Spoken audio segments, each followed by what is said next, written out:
პირველ რიგში მინდა რომ დიდპატივი მივაგო პიას ოჯახს, მადლობა გადაუხადოს მშობლებს, რომ ასეთი შვილი აღუზარდა საქართველოს, მან სიცოცხლეშივე უკდავყო თავისი სახელი.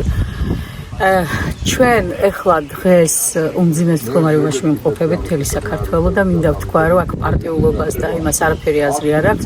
თავარია დღეს ეროვნულ მოძრაობას ჩამოყალიბდეთ, ყველამ დავიოკოთ ჩვენი ამბიციები, ყველამ გადავდოთ ყველაფერი, იმიტომ რომ საქართველოა გადასარჩენი. და ჩვენ ახლა რეგიონებში დავდივართ, რომ ხალხს მოუწოდოთ, აი არალეგიტიმურ ხელისუფლებასთან არანაირი კავშირი არ იქონიოს, არ მიიღოს აი ამ ბინძურ კამპანიაში მონაწილეობა და დავდგეთ ყველა ერთად, ეროვნული მოძრაობა იყოს ჩვენი ლეიტმოტივი ამ შემთხვევაში, მე ყველაფერს მოვასწრებთ, აი ამ მთავრობას რო გადავაგდებ.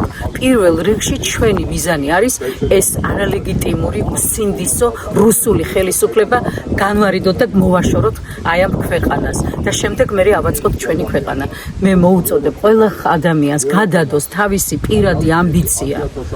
ეხლა არ არის ამისი დრო. ჩვენ ყველას ერთი მიზანი უნდა გვამოძრავებდეს. ეს არის ამ ქვეყნის გადარჩენა, ჩვენი შვილების მომავალი და ჩვენ ეს უნდა დავიცვათ აუცილებლად.